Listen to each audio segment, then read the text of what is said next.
오늘 우리에게 주신 하나님의 말씀은 요한계시록 1장 9절에서 16절까지의 말씀입니다. 다 함께 한 목소리로 합독합니다. 나 요한은 너희 형제요 예수의 환난과 나라와 참음에 동참하는 자라. 하나님의 말씀과 예수를 증언하였으므로 말미암아 밤모라 하는 섬에 있었더니 주의 날에 내가 성령에 감동되어 내 뒤에서 나는 나팔 소리 같은 큰 음성을 들으니 이르되 내가 보는 것을 두루마리에 써서 에베소, 서머나, 버가모, 두아디라, 사대, 빌라델비아, 라오디게아 등 7교회에 보내라 하시기로 몸을 돌이켜 나에게 말한 음성을 알아보려고 돌이킬 때에 7 금촛대를 보았는데 촛대 사이에 인자 같은 이가 발에 끌리는 옷을 입고 가슴에 금띠를 띠고 그의 머리와 털의 희기가 흰 양털 같고 눈 같으며 그의 눈은 불꽃 같고 그의 발은 풀무불에 단련한 빛난 주석 같고 그의 음성은 맑은 물소리와 같으며 그의 오른손에 7 별이 있고 그의 입에서 좌우에 날선검이 나오고 그 얼굴은 해가 힘있게 비치는 것 같더라. 아멘. 자리에 앉겠습니다. 찬양대에 찬양이 있겠습니다.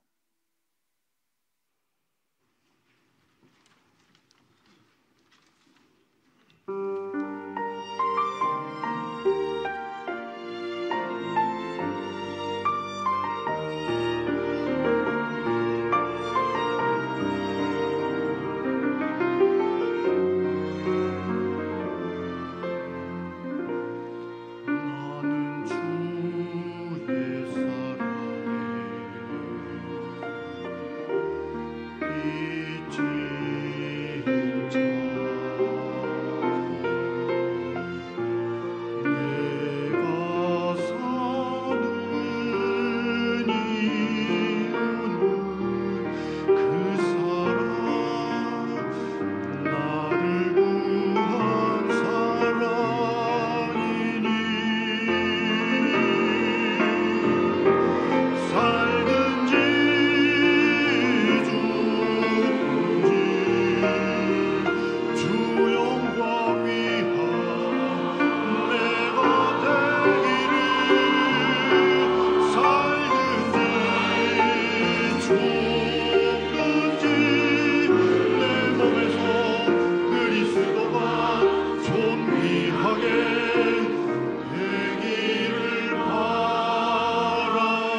옆에 분들 같이 한번 축복할까요? 하나님의 은혜가 충만하기를 바랍니다.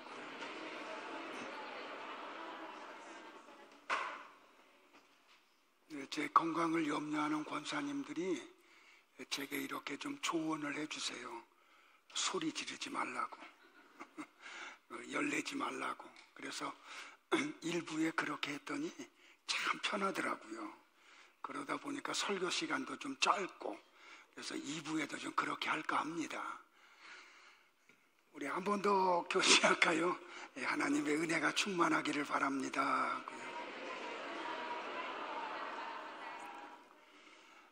구원은 죄에 대한 자각으로부터 시작이 됩니다. 세례 요한이 복음을 전하죠. 그 내용이 뭐냐면 회개하라, 하나님의 나라가 가까이 왔다. 회개하라는 말은 무슨 말이냐면 너희들이 얼마나 큰 죄인인지 자각하고 하나님의 도움을 구하라는 뜻이죠. 죄에 대한 자각은 굉장히 중요해요. 여러분이 죄인이라고 지적을 받을 때 부담이 되십니까? 내가 죄인임에도 불구하고 어떻게 구원을 받았는지를 생각하고 감사를 해야 되는 거예요. 이렇게 구원받은 성도는 하나님의 말씀이 들려야 돼요. 요한은 하나님의 음성을 듣고 하나님의 세계를 눈으로 보기도 했죠. 그럼 우리도 그래야 돼요. 에스겔 선지자는 뭐라고 말했냐면 그 후에 그가 나를 데리고 문에 이르니 곧 동쪽을 향한 문이라. 이 동쪽을 향한 문은 뭐냐면 성막을 들어갈 때 문이 동쪽으로 나 있어요. 이스라엘 하나님의 영광이 동쪽에서부터 오는데 하나님의 음성이 어떻다고요? 많은 물소리와 같고 땅은 그 영광으로 말미암아 빛난다라고 얘기해요. 하나님의 음성이 뭐와 같다고요? 많은 물소리와 같대요. 여러분들 많은 물소리면 이 소리가 들려야 되는 거예요. 하나님의 음성이 많은 물소리와 같다는 것은 그 하나님의 말씀에 권위가 있다는 거예요. 그러면 우리는 그 권위 있는 하나님의 말씀을 잘 들어야 되는 거죠. 요한계시록 2장과 3장에 가보면 아시아에 있는 7교회를 향해서 예수님이 말씀을 하신 다음에 마지막은 꼭 이렇게 결론을 지어요. 귀 있는 자는 성령이 교회들에게 하시는 말씀을 들을지어다. 그러면 지금도 하나님은 교회들을 향하여 말씀하고 계시죠. 누구를 통해서요? 성령 하나님을 통해서 말씀하고 계세요. 그러면 오늘 여러분들은 저는 성령 하나님을 통해서 말씀을 대언하고 여러분은 성령 하나님을 통해서 대언되는 말씀이 들리셔야 돼요. 그냥 단순히 귀로 듣는 게 아니고 이 말씀의 의미가 뭔지를 알아들으셔야 돼요. 자, 우리는 지난주에 요한이 예수님을 봤는데 그분은 어떤 모습을 하고 있었다고요? 발에 끌리는 옷을 입고 있었대요. 금띠를 띄었는데 허리에다 띄지 않고 가슴에다 띄었대요. 그거는 예수님이 제사장이시고 만왕의 왕이심을 이야기하죠. 그리고 이분은 지금 이미 지구를 향해서 오고 계세요. 언제 도착하실지는 우리가 모르죠. 그러면 우리는 그날을 준비하며 살아야 돼요. 그래서 베드로 사도가 베드로전서 4장에서 이 예수님의 종말의 때를 살고 있는 성도들에게 이렇게 권면했어요. 정신을 차리고 근신하여 깨어서 기도하라고요. 서로 사랑하라고요. 서로 봉사하라고요. 언젠가 이 날이 있음을 여러분들은 꼭 기억하시고 그렇게 준비하시는 분들이 되기를 주의 이름으로 축복을 합니다. 자, 오늘은 요한이 보았던 예수님의 네 번째 모습과 다섯 번째 모습을 또 묵상할게요. 요한이 보았던 예수님의 모습은 어떤 모습이었냐면 머리와 털이 흰 양털 같고 흰 눈과 같은 주님을 그가 보았어요. 자, 이 모습은 다니엘서에 나오는 하나님의 모습과 동일한 모습이에요. 내가 보니 왕자가 놓이고 옛적부터 항상 계신 이가 좌정하셨는데 그의 옷은 희기가 눈 같고 그의 머리털은 깨끗한 양의 털과 같고 그의 보좌는 불꽃이요 그의 바퀴는 타오르는 불이며 불이 강처럼 흘러 그의 앞에서 나오며 그를 섬기는 자는 천천히요 그 앞에서 모셔선 자는 만만이며 심판을 베푸는데 책들이 펴 놓였더라. 다니엘서에 나오는 하나님의 모습은 요한계시록에 나오는 예수님의 모습과 동일하죠. 그런데 머리와 털이 흰 양털과 같은 하나님은 어떤 분이라고 다니엘이 얘기해요? 심판하시는 하나님이라고 말씀을 하세요. 여러분들 잊지 마세요. 언젠가 우리 모두는 하나님의 심판대 앞에 서야 돼요. 그리고 하나님의 심판을 받으셔야 돼요. 그런데 하나님은 사람을 심판하는데 근거 없이 심판하지 않아요. 반드시 어떤 근거를 가지고 심판을 해요. 자, 다니엘은 그 하나님은 심판하시는 분인데 그 하나님 앞에는 책이 있다고 얘기해요. 성경을 잘 보면 책이 있고 책들이 있어요. 자, 이 단수로 되어 있는 책은 어떤 책이냐면 받을 성도들의 이름이 기록되어 있는 생명책이에요. 근데 책들이라고 하는 것은 사람들의 말과 행위를 기록한 책이라고 이야기를 해요. 자, 요한이 그 내용을 우리에게 설명을 해주죠. 요한계시록 20장에 나와요. 또 내가 보니 죽은 자들이 큰 자나 작은 자나 그 보좌 앞에 서 있는데 여기에 뭐가 있어요? 책들이 펴 있고, 여기는 책들이라는 복수형으로 되어 있죠. 그러니까 이 책들은 죽은 산자나 죽은 자들의 행위를 기록한 책이에요. 또 다른 책이 펴졌으니 곧 생명책이라. 죽은 자들이 자기 행위를 따라 책들에 기록된 대로 심판을 받으니. 그러니까 하나님이 사람을 심판할 때의 기준은 뭐예요? 그들이 이 세상에 살면서 행했던 행위를 기록한 책. 그러니까 그들이 살았던 삶이 심판의 기준이 돼요. 바다가 그 가운데서 죽은 자들을 내주고 또 사망과 음부도 그 가운데서 죽은 자들을 내주매 각 사람이 자기의 행위대로 심판을 받고 사망과 음부도 불못에 던져지니 이것을 뭐라고요? 둘째 사망 곧 불못이라. 누구든지 생명책에 기록되지 못한 자는 불못에 던져지리라.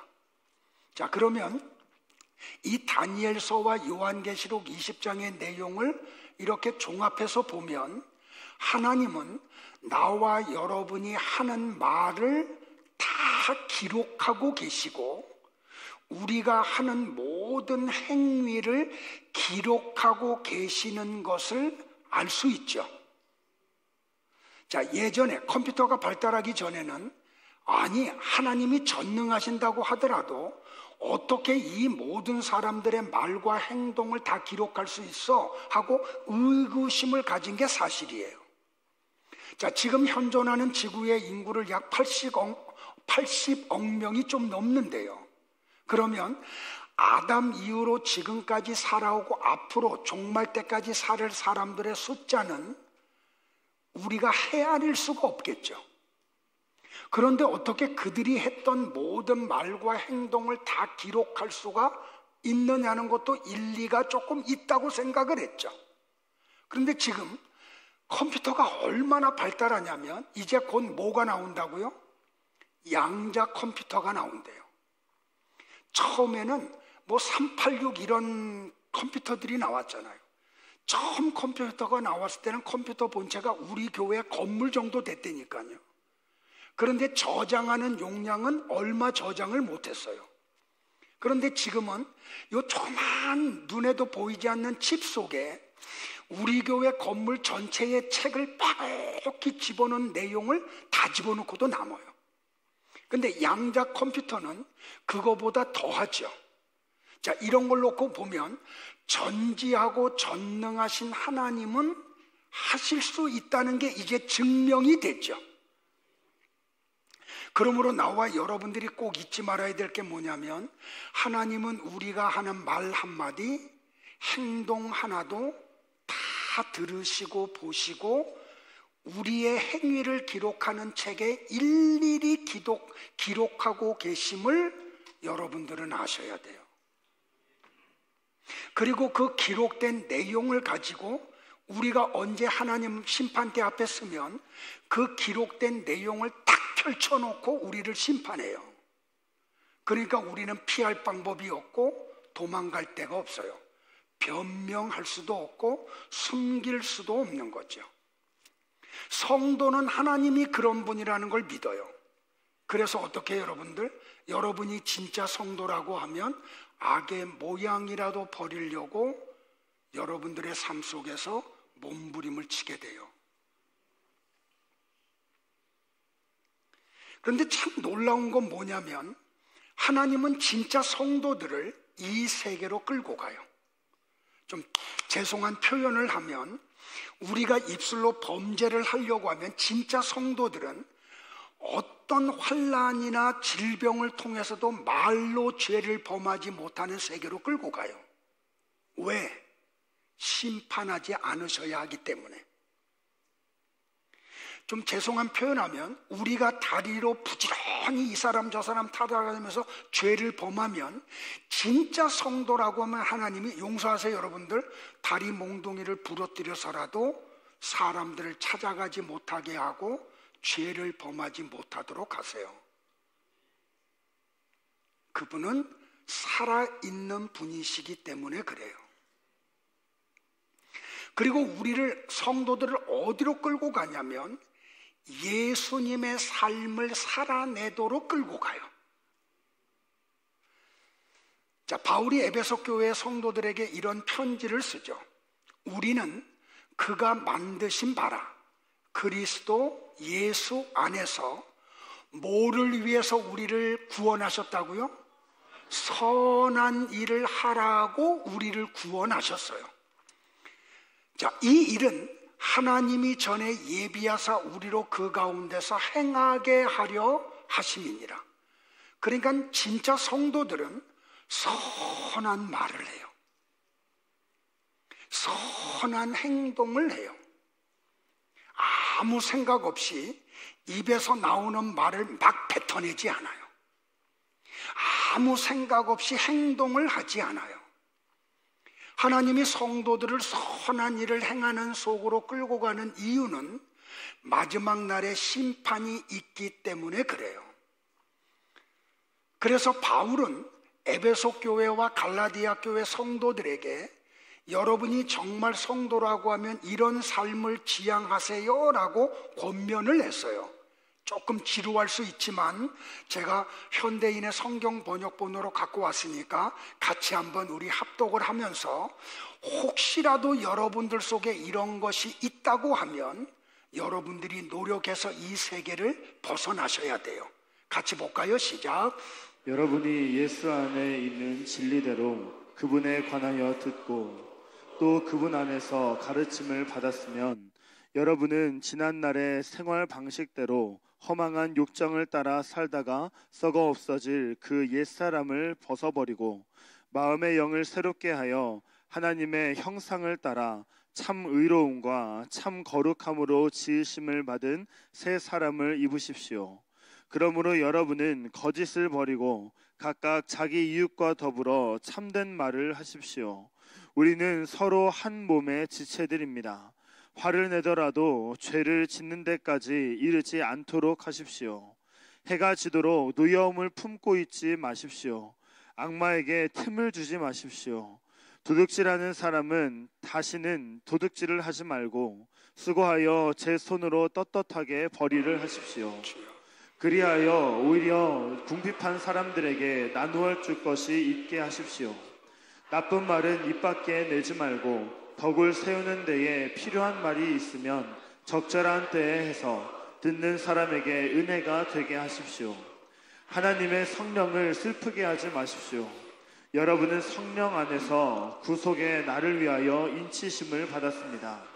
모든 악독과 격정과 분노와 소란과 욕설은 모든 악의와 함께 내버리십시오. 서로 친절히 대하며 불쌍히 여기며 하나님께서 그리스도 안에서 여러분을 용서하신 것과 같이 서로 용서하십시오. 자, 갈라디아서도 연이어 볼게요. 시작. 자기를 속이지 마십시오. 하나님은 조롱을 받으실 분이 아니십니다. 사람은 무엇을 심든지 심는 대로 거둘 것입니다. 자기 육체에다 심는 사람은 육체에 썩을 것을 거두고 성령에다 심는 사람은 성령에게서 영생을 거둘 것입니다. 선한 일을 하다가 낙심하지 맙시다. 지쳐서 넘어지지 아니하면 때가 이를 때에 거두게 될 것입니다. 그러므로 기회가 있는 동안에 모든 사람에게 선한 일을 합시다. 특히 믿음의 식구들에게는 더욱 그렇게 합시다. 그러니까 사람이 무엇으로 심든지 반드시 그대로 심판을 받아요. 이거 꼭 명심하세요. 여러분들, 이 농부들이 이런 말을 해요. 거두어 들인 게 내 거다. 그러니까 우리가 결실을 하려고 하면 하나님이 적당한 햇볕과 적당한 비와 적당한 바람을 잘 조화시켜 주셔야 돼요. 그럼에도 불구하고 우리가 결실을 얻으려면 어떻게 하냐면 농부가 봄에 밭을 갈고 씨를 뿌려야 돼요. 여름에는 거름을 주고 밭에 나는 풀을 뽑아줘야 돼요. 그리고 가을에 낫을 들고 가서 수확을 해야 돼요. 그러니까 우리가 꼭 잊지 말아야 될 게 뭐냐면 이게 농부의 몫인 거죠. 똑같아요, 여러분들. 자, 교회의 머리가 누구예요? 예수님이세요. 우리는 그 머리에 붙어 있는 지체들이죠. 그러니까 힘과 능력은 어디서 나오냐면 머리에서 나와요. 그럼에도 불구하고 손과 발의 근육이 발달해야 드는 중량의 차이가 나타나요. 자, 명령은 머리가 해요. 힘은 여기서 나와요. 그런데 우리가 매일매일 근력을 쌓으면 드는 무게가 달라져요. 그래서 운동선수들이 시합에 나가기 전 뒤에서 엄청난 운동을 해요. 근력을 키우는 운동을요. 순발력을 키우고요. 일반인들도 마찬가지예요. 근력을 얼만큼 키웠느냐에 따라서 드는 무게의 양이 달라져요. 영적인 세계가 똑같아요. 하나님이 능력이시지만 성도인 우리가 경건의 연습을 통해서 영적인 근력을 많이 키워야 그 영적인 힘을 발휘할 수가 있어요. 그러므로 나와 여러분들은 매일매일 경건에 경건을 더해야 돼요. 그러니까 육체의 훈련은 약간의 유익이 있지만 경건의 훈련은 우리에게 엄청난 능력을 가져다 줘요.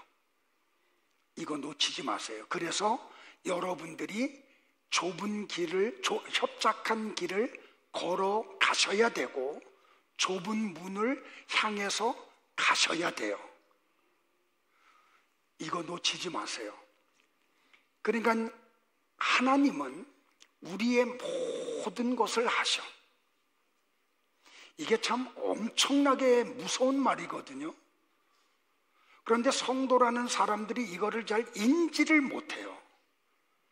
그래서 아무 생각 없이 막 말을 해. 아무 생각 없이 행동들을 해요.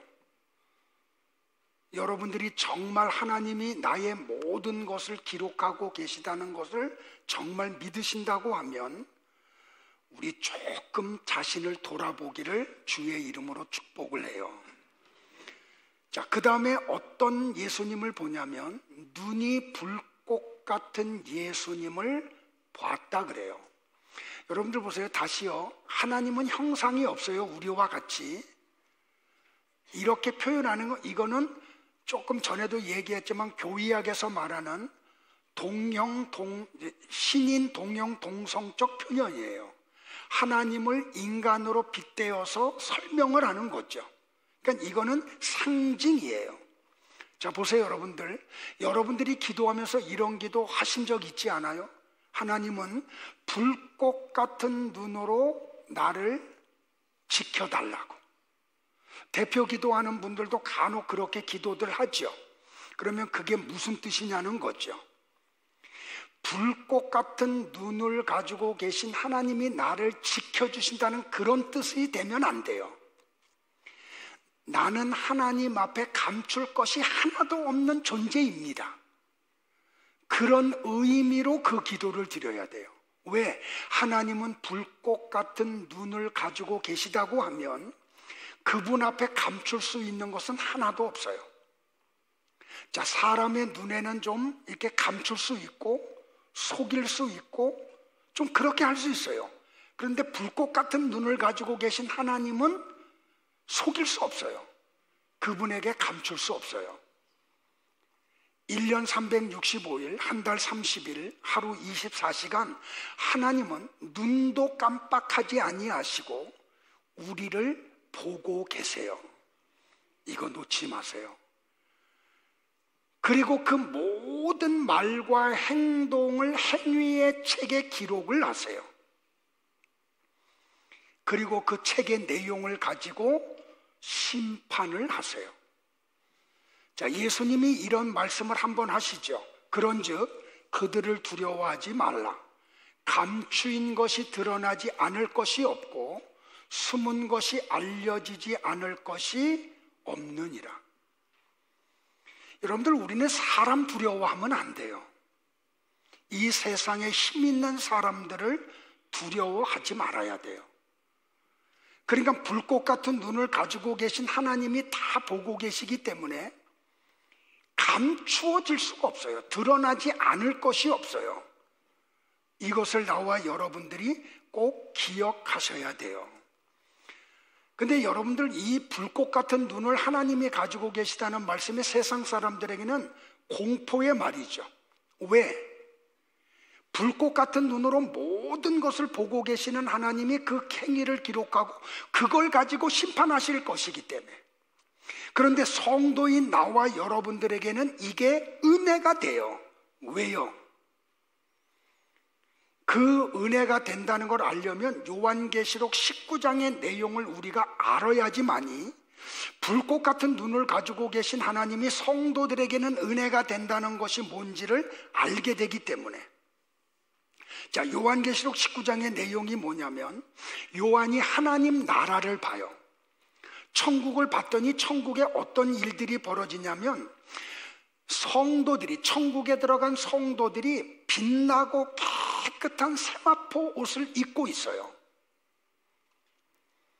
그런데 이 성도들이 입고 있는 빛나고 깨끗한 그 세마포 옷이 뭐냐면 성도들의 옳은 행실이래요. 그러니까 성도들은 이 세상에서 선한 것을 사모해요. 선한 일을 추구해요. 그게 우리의 옷이기 때문에. 그러니까 여러분들, 천국에 가면 우리가 이런 옷 입고 있는 게 아니에요. 우리가 이 지상에서 행했던 선한 행실이라는 옷을 입어요. 그걸 요한이 봐요. 그러니까 이걸 보고 있는 요한에게 한 천사가 이렇게 말을 해요. 어린 양의 혼인잔치에 청함을 받은 자들은 복이 있도다. 이것은 하나님의 참되신 말씀이다 라고 말해요. 그러니까 여러분들 성경에서 복을 뭐라 그래요? 하나님의 나라에 들어가는 것이 복이라고 이야기해요. 어린 양의 혼인잔치에 들어간 그것이 복이라고요. 이 성경이 말하는 복은 그거라니까요.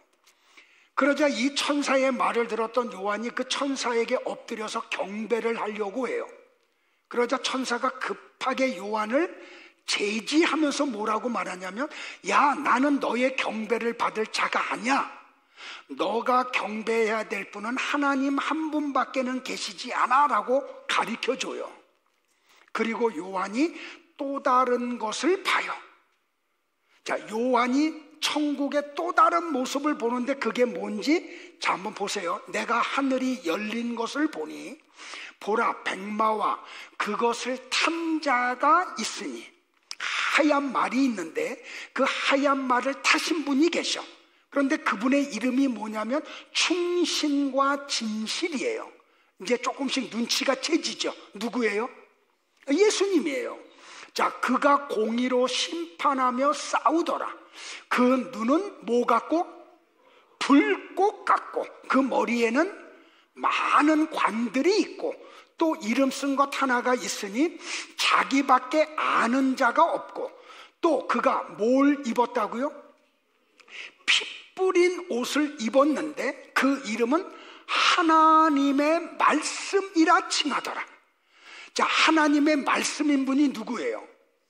네, 제가 요한복음 1장 1절부터 4절에서 얘기했던 대로 말씀이신 분은 곧 누구라고요? 제2위이신 성자 하나님 예수 그리스도라고요. 자, 그러니까 이 백마를 타고 있는 분이 예수님이라는 게 명확하게 드러났죠. 자, 그 다음 보세요. 하늘에 있는 군대들이, 그러니까 성도들을 이야기해요. 뭘 입고 있어요? 희고 깨끗한 세마포 옷을 입고 백마를 타고 그를 따르더라. 그러니까 예수님도 백마를 타고 계시고 성도들도 백마를 타고 예수님을 따른다고 이야기하죠. 자, 그런데 그 백마를 탄 예수님의 입에서 뭐가 나와요? 예리한 검이 나와요. 자, 히브리서 4장 12절에서 이 검은 뭐라 그랬어요? 하나님의 말씀이라고 그랬죠. 그 말씀으로 만국을 뭐 한다고요? 친다고 이야기해요. 그러니까 마지막 날에 하나님이 심판하는 내용이 뭐라고요? 하나님의 말씀이라고요. 그러니까 나와 여러분들이 하나님의 말씀이 뭔지를 아셔야 돼. 그리고 이 말씀을 알고 신앙하고 살으셔야 돼요. 왜? 이 말씀을 근거로 우리를 심판하시니까. 그러면서 뭐라 그래요? 친히 그들을 철장으로 다스리며 또 친히 하나님 곧 전능하신 이의 뭐래요? 맹렬한 진노의 포도주 틀을 밟겠고. 그러니까 무슨 말이냐면 마지막 심판이 뭐냐면 포도주 틀 같은 곳에 세상 사람들 집어넣고 하나님이 발로 막 밟아버려. 이렇게 지금 묘사를 해요. 자, 그러면서 뭐라 그래요? 그 옷과 그 다리에 이름을 쓴 것이 있으니 만왕의 왕이요 만주의 주라 하였더라. 자, 이게 요한계시록 19장에서 요한이 보았던 하나님 나라의 내용이에요. 자, 그런데 보세요. 예수님이 백마를 탔는데 무슨 옷을 입었다고요? 피 뿌린 옷을 입고 계시다고요. 이 피 뿌린 옷이 뭔지를 알려면 나와 여러분이 창세기 49장의 내용을 모르면 이 요한계시록 19장의 내용이 말하는 게 무슨 의미인지를 알 수가 없어. 자, 보세요. 하나님이 진노의 포도주 틀에다가 포도를 놓고 발로 밟으셔. 전능하신 하나님이. 그 심판이라니까 세상 사람들을 얘기한다니까요. 그 피가 예수님의 옷자락에 막 묻은 거예요. 자, 이걸 야곱이 그 세상을 떠나면서 하나님 나라에 가면서 그의 아들 12아들에게 축복하는 내용 가운데 유다를 향한 축복의 내용 속에 담겨져 있어요. 자, 하나 또 얘기하면 유다지를 통해서, 유다 지파를 통해서 예수님이 이 땅에 오시죠. 자, 그 얘기를 야곱이 몇천 년 전에 이미 성령의 감동 속에서 그거를 다 발설해 버렸다니까요. 자, 창세기 49장을 또 제가 볼게요. 유다는 사자 새끼로다. 내 아들아, 너는 움킨 것을 찢고 올라갔도다. 그가 엎드리고 웅크림이 숫사자 같고 암사자 같으니 누가 그를 범할 수 있으랴. 규라는 말은 왕권을 상징하는 거예요. 규가 유다를 떠나지 아니하며 통치자의 지팡이가 그 발 사이에서 떠나지 아니하시기를 실로가 오시기까지. 이 실로라는 표현은 메시아를 이야기해요. 메시아가 오시기까지 이르리니 그에게 모든 백성이 복종하리로다. 자, 이 유다 지파를 통해서 오시는 실로, 메시아는 어떤 분이라고요? 나귀를 포도나무에 매며 그의 암나귀 새끼를 아름다운 포도나무에 맬 것이며 또 그 옷을 포도주에 빨며 그의 복장을 포도즙에 빨리로다. 그의 눈은 포도주로 인하여 붉겠고 그의 이는 우유로 말미암아 시리로다. 이 야곱의 축복의 내용대로 예수님이 유다 지파를 통해서 이 땅에 오시죠. 자, 우리가 복음서로 가서 예수님이 마지막 십자가의 죽음을 죽으러 올라가실 때 베다니에서 출발해서 벳바게를 거쳐서 예루살렘으로 올라가요. 그런데 벳바게에 이르렀을 때 예수님이 두 제자를 한 집으로 보냈죠. 뭐 하라고요? 거기에 가면 나귀 새끼가 나무에 묶여 있을 텐데 너는 그 나귀 새끼들을 끌고 와 그래요. 그러자 제자들이 너무 황당해가지고 예수님에게 물어봐요. 아니 예수님, 당신이 키운 것도 아니고 그 사람이 주인이 누군지도 모르는데 가서 나무에 묶여있는 나귀 새끼를 끌고 올 때 주인이 너희들 뭐하는 짓이야? 그러면 우리가 뭐라고 할까요? 라고 질문을 해요. 그때 예수님이 제자들에게 주신 말씀이 뭐예요? 주가 쓰시겠다. 여러 말 할 필요 없다. 창세기 49장 얘기할 필요 없어. 내가 지금 아브라함의 자손으로 온 메시아라는 말을 할 필요도 없어. 그냥 그 나귀 새끼 주인이 왜 그러냐라고 물어보면 그냥 주님이 쓰시겠다고 하는데요, 한마디만 해. 그래서 제자들이 갔더니 정말 나귀 새끼가 나무에 묶여 있어요. 그래서 그 나귀 새끼를 줄을 끌어서 끌고 오려고 하니까 주인이 정말 물어봐. 그때 제자들이 뭐라 그래요? 야, 네 나귀 새끼를 주님이 쓰시겠다는데? 그랬더니 이 나귀 새끼 주인이 어떻게 해요? 아무 말도 안 해요. 여러분들, 이게 뭘 이야기해요? 이 나귀 새끼의 주인은 창세기 49장에 나오는 야곱이 유다에게 축복한 내용의 뜻이 뭔지를 알았던 거죠. 그래서 그 몇천 년 전에 예언된 말씀이 성취되는데 나를 통해서 성취되는 걸 알아.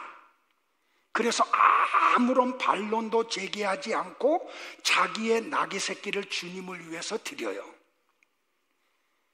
그리고 예수님은 그 나귀 새끼를 타고 올라가셔서 어떻게 해요? 십자가에서 피를 흘리시고 대속의 죽음을 죽고 마시죠. 그러니까 이 모든 내용이 지금 뭘 이야기하고 있냐면 예수님의 지금 십자가의 대속을 이야기하고 있는 거예요. 요한계시록 19장의 내용도 창세기 49장의 내용도. 그러면 이 창세기 49장의 야곱이 유다를 향해서 축복했던 내용이 실제로 어떤 것임을 말하고 있는 성경이 어디냐면 이사야 63장이에요. 자, 이사야 63장은 나와 여러분이 같이 합독을 할게요. 1절부터 5절이에요. 지금 창세기 49장과 요한계시록 19장의 내용을 기억하고 봐야 돼요. 다 같이 볼까요? 시작. 에돔에서 오는 이 누구며 붉은 옷을 입고 보스라에서 오는 이 누구냐? 그의 화려한 의복 큰 능력으로 걷는 이가 누구냐? 그는 나이니 공의를 말하는 이요 구원하는 능력을 가진 이니라. 어찌하여 네 의복이 붉으며 네 옷이 포도즙 틀을 밟는 자 같으냐? 만민 가운데 나와 함께 한 자가 없이 내가 홀로 포도즙 틀을 밟았는데 내가 노함으로 말미암아 무리를 밟았고 분함으로 말미암아 짓밟았으므로 그들의 선열이 내 옷에 튀어 내 의복을 다 더럽혔음이니 이는 내 원수 갚는 날이 내 마음에 있고 내가 구속할 해가 왔으나 내가 본즉 도와주는 자도 없고 붙들어주는 자도 없으므로 이상하게 여겨 내 팔이 나를 구원하며 내 분이 나를 붙들었음이로다. 자, 여러분들 이렇게 보면 창세기 그리고 이사야서 요한계시록의 내용을 합해서 보면 하나님이 심판을 하시는데 포도즙 틀에 놓고 포도를 밟듯이 모든 타락한 인생들을 심판하세요. 그런데 예수님이 같이 심판을 받으셔. 그래서 그 피가 자기 옷에 다 들러붙어요. 이름을 통해서 성도들은 아까 뭐라 그랬어요? 19장에서 희고 깨끗한 세마포 옷을 입고 있다 그랬죠. 성도들은 예수님이 우리의 죄 때문에 그 피에 젖은 옷을 입고 계심으로 말미암아 나와 여러분들은 어떤 일이 벌어지냐면 하나님의 진노의 심판에서 벗어난 자들이 되는 거예요. 그래서 깨끗하고 흰 세마포 옷을 입고 있는 거죠. 그러니까 세상의 심판과 성도의 구원을 동시에 말하고 있는 게 뭐냐면 예수님은 불꽃 같은 눈을 가지고 계신 분이다라는 그 의미가 갖고 있는 내용이에요. 그러니까 나와 여러분들이 하나님 우리를 불꽃 같은 눈에서 우리를 지켜달라고 기도할 때는 여러분들이 어떤 의미를 가지고 기도했냐면 이런 의미로 기도했을 거예요. 우리 자식이 멀리 지금 유학을 갔는데 하나님 나는 그들과 함께 하지 못하지만 불꽃 같은 눈을 가지고 계신 하나님이 우리 아들을 지켜보시고 지켜주시고 보호해 주세요. 그죠? 그런 용도로 기도했다니까요.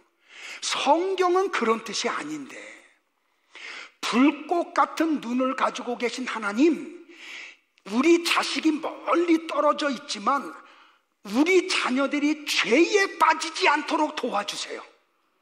이런 의미로 기도를 해야 되는 거예요. 그러니까 여러분들 보세요. 우리가 성경을 아는 것 같지만 너무 모르고 살아왔다니까요. 기도를 해도 성경을 모르고 기도했다니까요. 그러니까 예수님이 불꽃 같은 눈을 가지고 계시다는 그 모습은 우리를 죄에 빠지지 않게 해주시는 분이라는 거예요. 그래서 놀라운 게 뭐냐면 하나님은 우리가 세상에서 성도답기를 원하세요. 하나님의 자녀의 신분을 잃어버리지 않기를 원하세요. 자녀는 그 아버지의 뜻을 따라 살아야 되잖아요. 성도는 그런 자들이라는 거예요. 그런데 만약에 진짜 성도가 자꾸 하나님의 뜻을 거슬려, 그러면 어떻게 할까요? 하나님이 그냥 웃으면서 그냥 쳐다만 보고 계실까요? 말로만 그러지 마 그렇게 하실까요? 책망하세요. 히브리서 기자에 의하면 히브리서 12장에 보면은 뭐 한다고요? 징계를 하신대. 그러니까 여러분들이 자꾸 죄를 짓는데 하나님이 아무런 것도 안 해주셔. 그럼 히브리서 기자의 표현은 뭐예요? 그 사람은 하나님의 자녀가 아니에요. 사생자예요. 하나님은 우리를 심판하지 못하시기 때문에, 왜? 당신이 창세전에 심판 안 하기로 결정을 해놓기 때문에. 그래서 성도들을 반드시 어디로 끌고 가냐면 거룩으로 끌고 가요. 예수님의 삶 속으로 우리를 끌고 가요. 그래서 두들겨 맞는데도 아무런 변명도 못해. 억울한 일을 당하는데도 불구하고 항변을 못해요. 왜? 그게 양들의 습성이니까. 성도 여러분들 꼭 잊지 마십시오. 예수님은 불꽃 같은 눈으로 우리를 감찰하고 계세요. 그러니까 성도들에게 이게 뭐가 된다고요? 큰 은혜가 된다니까요. 세상 사람들에게는 이거는 무서운 말이에요. 하나님이 모든 걸 다 보고 계시다는 말씀은 말이에요. 자, 이 불꽃이라는 단어가 성경에 몇 군데 나오는데 조금 연결해서 여러분에게 좀 설명을 드릴게요. 누가복음 16장 19절로부터 31절에 부자와 나사로 이야기 속에 불꽃이라는 단어가 나와요. 누가복음 16장에. 그리고 요한복음 1장 오늘 본문에 불꽃이라는 단어가 나오고, 그 다음에 또 한 군데 야고보서 3장 6절에 불이라는 단어가 나와요. 이게 어떻게 연결되는지를 설명을 드릴게요. 자, 부자가, 이 부자는 아브라함의 자손이에요. 난지 8일 만에 할례를 받은 사람이고 절기마다 예루살렘 성전에 가서 제사를 지냈던 사람이에요. 이 거지 나사로를 구제했던 사람이에요. 근데 이 사람이 어디에 빠졌어요? 지옥에 던지움을 받았어요. 지옥에서 천국을 보니까 아브라함 품속에 자기 집에 와서 구걸하던 거지가 안겨 있는 걸 봐. 그래서 이 부자가 누가복음에서 뭐라고 이야기해요? 여러분들, 이렇게 이야기해요. 아버지 아브라함이여, 나를 긍휼히 여기사. 이 부자가 아브라함을 향해서 뭐라고 얘기했다고요? 아버지 그랬다니까요. 그러니까 이 사람은 아브라함의 자손이에요. 유대인이라는 말이에요. 나를 긍휼히 여기사 나사로를 보내어 그 손가락 끝에 물을 찍어 내 혀를 서늘하게 하소서. 그 다음에 다 같이 시작. 내가 이 불꽃 가운데서 괴로워하나이다. 여기에 불꽃이라는 헬라어 단어가 뭐냐면 프로코스예요. 프로코스인데 두 번째 요한계시록 1장 14절 오늘 본문에 불꽃이라는 단어가 나와요. 이 단어는 플록스예요. 자, 그리고 마지막으로 야고보서 3장 5절과 6절에 불이라는 단어가 나와요. 같이 한번 합독할까요? 시작. 이와 같이 혀도 작은 지체로되 큰 것을 자랑하도다. 보라, 얼마나 작은 불이 얼마나 많은 나무를 태우는가. 혀는 곧 불이요 불의의 세계라. 혀는 우리 주체 중에서 우리 몸을 더럽히고 삶의 수레바퀴를 불사르나니 그 사르는 것이 지옥불에서 나느니라. 자, 야고보가 뭐라고 이야기해요? 여기서 불은 푸른데 불이 뭐라고요? 우리의 혀래요. 혀가 불이래요. 이 혀에서 나오는 게 뭐예요, 여러분들? 말이죠. 그러니까 우리 혀를 통해서 하는 말이 불이라고 얘기해요. 이 불이 뭘 한다고요? 많은 나무를 태운다고요. 그리고 이 불이 온몸을 더럽히고 삶의 수레바퀴를 불살아 버려요. 뭐가? 우리의 말이, 입에서 나오는 말이. 이게 뭐라고요? 이 말이 불이라고요. 그러면 여러분들 누가복음 16장의 내용과 야고보서 3장의 내용을 종합해서 보면 어떻게 우리가 이해할 수 있냐면, 부자는 세상에 사는 동안 자기의 혀를 통해서 내놓았던 말, 그 뱉었던 말, 그 불로 말미암아 지옥에서 불꽃의 심판을 받으면서 애통하는 거예요. 여러분들, 이게 얼마나 무서운지를 아셔야 되는 거예요. 그러니까 우리 교회도 지금도 보면 참 말이 너무 많아. 정말 많아. 그러니까 우리 부부가 어떤 때는 이제 그만둬버릴까 할 생각이 들 정도로 지독하게 말이 많아. 그런데 확인되지 않은 말, 정확하지도 않은 말, 그걸 막 우리 부부의 심장을 막 그냥 갈기갈기 찢어놔요.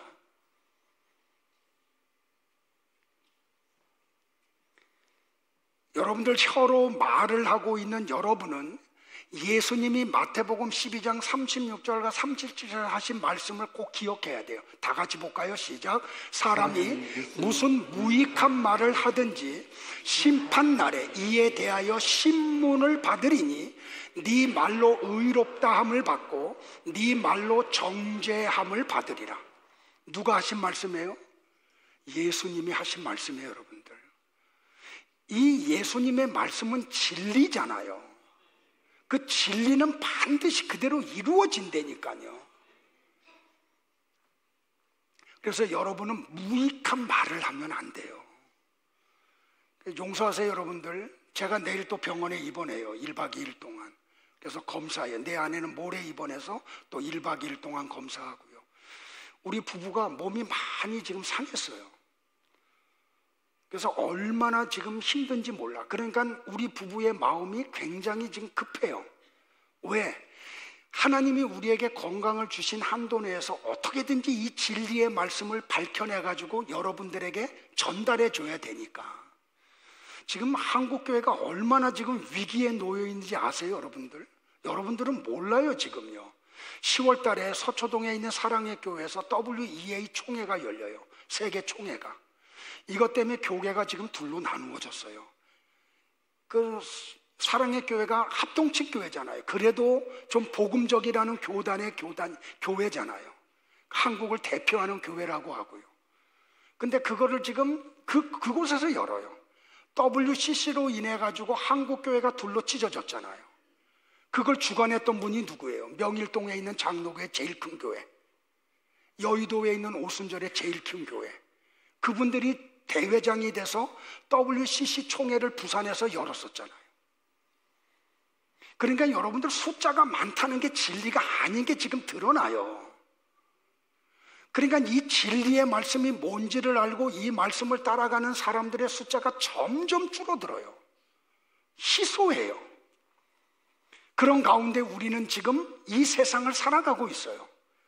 그리고 내가 어떤 신앙을 가지고 사느냐에 따라서 마지막 날 심판을 받기도 하고 영생에 들어가기도 해요.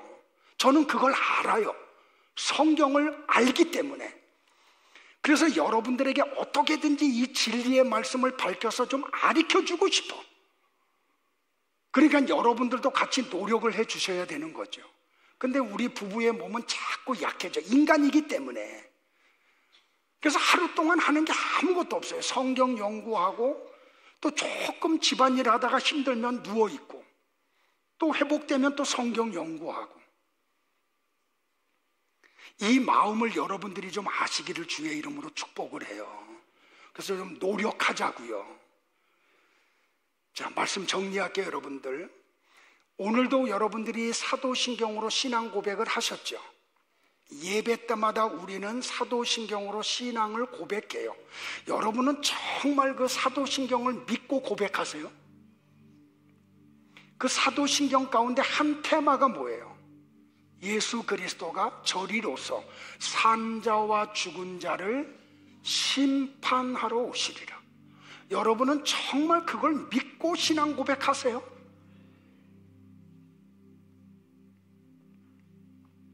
2003년도에 개봉되었던 영화로 기억을 해요. 투모로우라는 영화가 있죠. 지구가 온난화돼서 그 지구가 큰 어려움을 당하는 그 소재를 가지고 있는 영화예요. 원 제목은 뭐냐면 The Day After Tomorrow예요. 오늘 이후의 날. 그러니까 언젠가 지구의 종말이 있다는 걸 암시하는 제목이죠.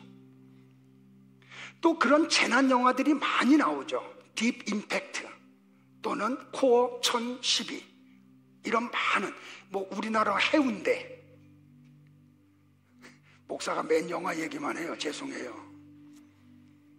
그러면 나는 이런 영화가 나오고 여러분들이 그런 영화를 볼 때마다 무슨 기대를 하냐면, 아, 언젠가 지구의 끝이 있구나, 마지막이 있구나.